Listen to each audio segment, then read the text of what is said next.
So the iPhone 11, 11 Pro and 11 Pro Max just came out. I think we can all agree, absolutely terrible naming. But the three phones came out. I got myself a iPhone 11 Pro Max to review, and I tried to approach this review coming from using the XS Max for a year and trying to justify myself if this is a noteworthy upgrade or if it's just a waste of time and money. Spoiler alert, I quite enjoy the phone. I think it's mostly a refinement from the previous year, of course, and I think this will probably be the peak design for this notched approach for Apple. So the three main things that I'm going to be focusing on this review are design, battery life, and camera.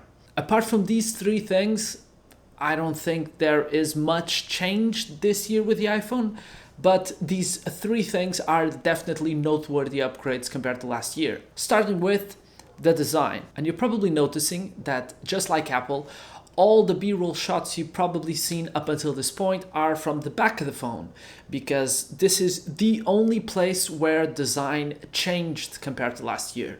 From the front, the phone looks pretty much the same notch, same bezels, same screen mostly. Apple says it's 15% brighter and it has a higher peak brightness when watching HDR content. I don't know. Coming from someone that values screens, of course, by picking this phone instead of the 11, the difference is definitely small. The screen looks good, like it did last year, but it's not a justification solely for the upgrade. But on the back, this new material, I'm a big fan of this. The Pixel tried to do something similar last year when they got the matte finish for the back of the phone. But the way Apple did it is much more scratch resistant, which was a problem with the Pixel. And it just hides fingerprints better. I haven't cleaned the phone at all for, I don't know, past 2 days. And if you can try to see it, it's dirty, but it's not extremely visible. And the back of the phone is also easy to clean, and oh my god, I don't know. Is it just me? I think it just feels great.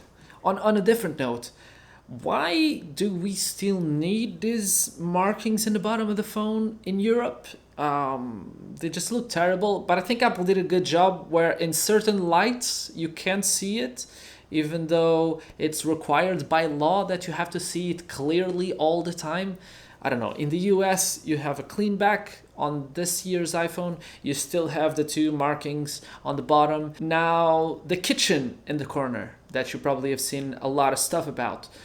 Here resides by far the biggest design change in the back and also the biggest improvement on the entire phone, the cameras. Now, you probably have seen some of the commercials, some of the pictures, and in my opinion, this is the selling point for this year's iPhone. So if you do not care about cameras, you're probably not going to be very excited about this year's iPhone.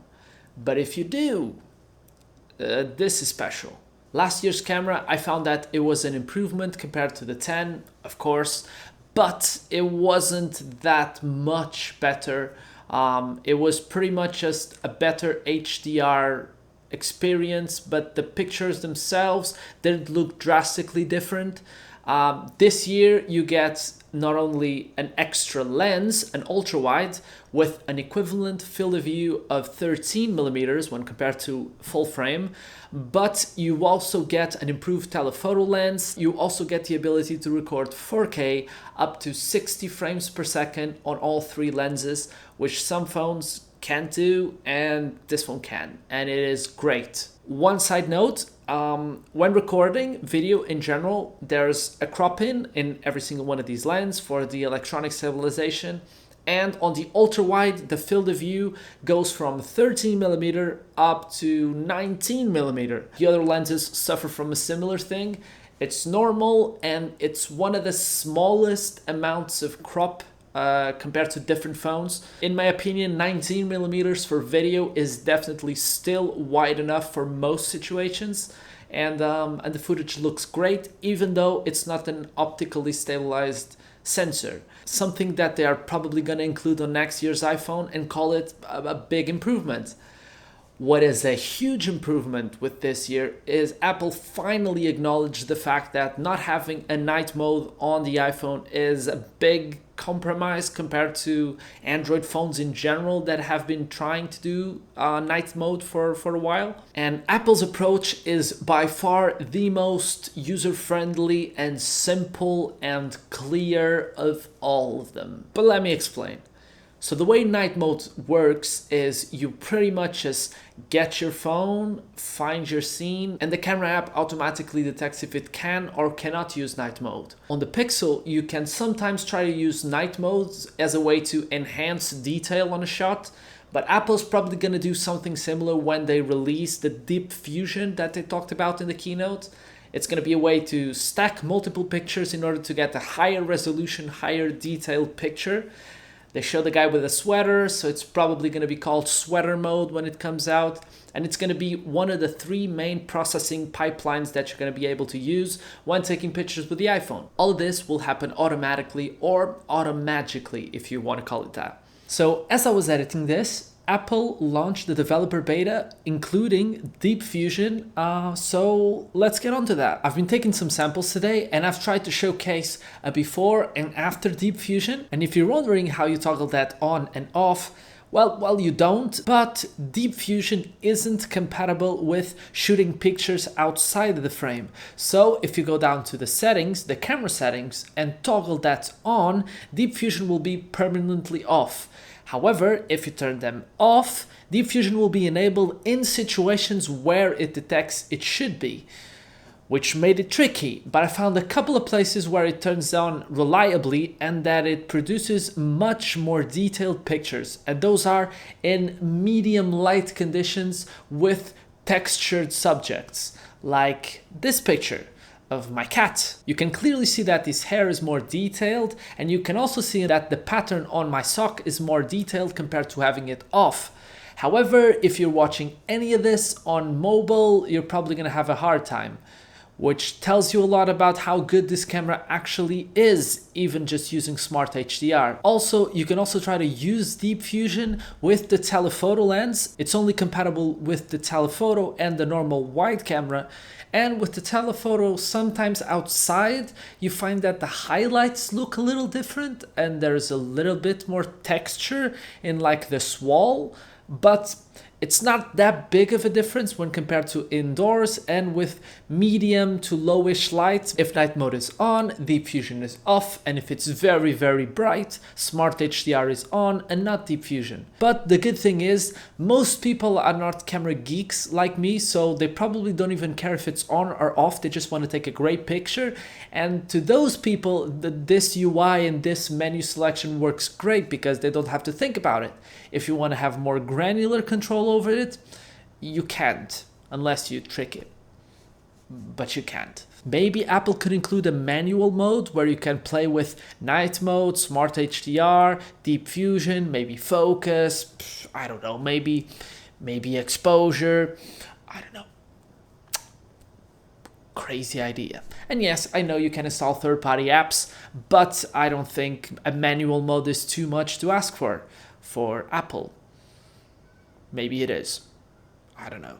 Another thing improved on this phone is the front-facing camera. Now you can get both an 8 megapixel close-up shot, but also a wider 12 megapixel using the entire sensor, which is an improvement. It's not super wide, but it's wider. And you can also record video at up to 4K, 60 frames per second on the front-facing camera. What a world we live in. And I'm not going to say the words. You can do the slow fees. The only phone coming out this year that I think is probably going to be able to compete and sometimes even beat the iPhone in pictures is the Google Pixel 4. But in video, I think the iPhone will still be ahead, making this phone what I think is the most complete and user-friendly camera experience.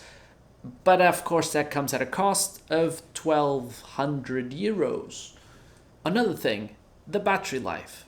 it's ridiculous. I have never owned a phone that lasts this long and that I can confidently go about my day and use it without any restrictions, and in the end I will still be guaranteed to be left with 20, 30, 40, 50% sometimes. I'll put on screen some of my battery statistics, but I've tried hard to kill this battery in a single day. I've went up to 8 hours of screen and the phone was still alive with 20, 30% by then. It's a ridiculous battery life that I guarantee will last most days, unless you're like an Uber driver and you don't have the charger plugged in and you have GPS going on all day, or if you're traveling and you are recording 4K video for 2 to 3 hours a day, and maybe then it will be dead.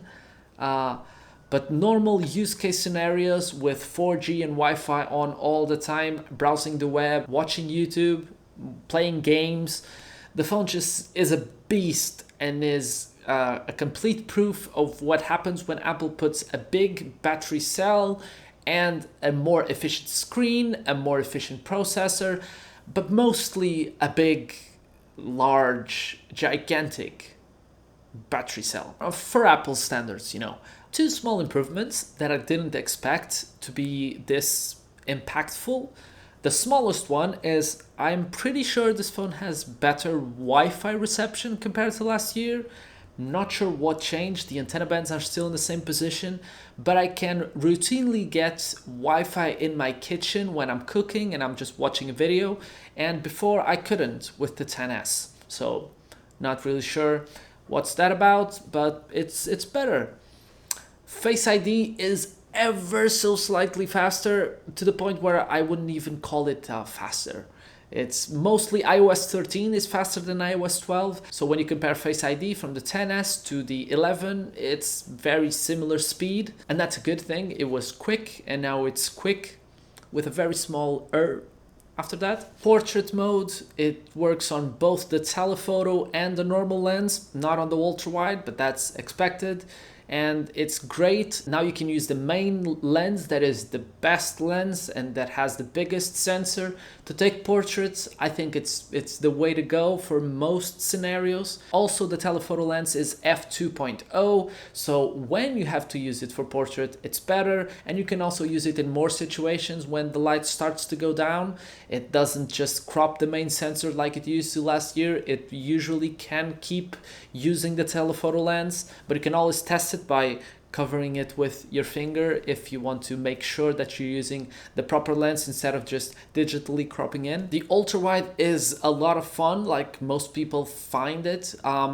I always have trouble to frame things when there is so much things inside. One thing is you can probably vlog with the iPhone without having much of a problem, and you don't even need to actually just look at the framing. You're probably gonna be pretty much framed with the ultra wide. So that's something. Another thing that I didn't expect it to be this nice of an improvement is Apple talked about pretty much just a virtualized surrounds thing for the speakers. But I think the speakers just sound better. They are clearer, even though they sound very similar. They just have like a different profile, like a different signature when it comes to just the way that they sound when watching a movie. I did this test where I show both of them, and you take your conclusions, even though it's always quite hard to record sound and play it back, but I did my best. I walk through the valley of the shadow of death, and I fear no evil because I'm blind to it all. In conclusion, the iPhone 11 Pro Max is the best Apple has to offer this year, and if all the features that I talked about appeal to you, then this is probably a phone you should get. I'm gonna keep mine, and I'm probably gonna be very excited for the 2020 iPhone. What I think will probably happen is there are a lot of high expectations when it comes to the 2020 iPhone. And I think we're setting ourselves up to be disappointed. We're asking too much and we feel like we deserve all of that. We deserve the 120Hz ProMotion screen. We deserve the USB-C. We deserve the no-notch design. And to keep this battery with a faster chipset and a different design and call it a day. But if I know Apple, like I think I know Apple from these past years, I do not think we're going to be able to get all of those things. But fingers crossed we're going to get most of them. And just no more 64 gigs entry. I mean, just offer it 128 or even 256. Apple is just being cheap and just banking on people having to upgrade to 256 in order to have usable storage. And I keep being stubborn and just buying the 64 gigs because it's already way too expensive. So I'll just deal with constantly deleting stuff and uploading it to the cloud to keep my 64 gigs alive. So that's been it. I hope you guys enjoyed this video. If you did, give it a like, maybe share it with your friends and family and dog. I just need every view I can get. And if you want to follow me on Twitter, links will be in the description. I should be sharing some pictures of Deep Fusion and all the different camera modes that I'm still trying to test to try to make like a comprehensive video, just more focused on the camera and how much you can extract from these three little kitchen stoves thingies, kitchen stuff. Bye.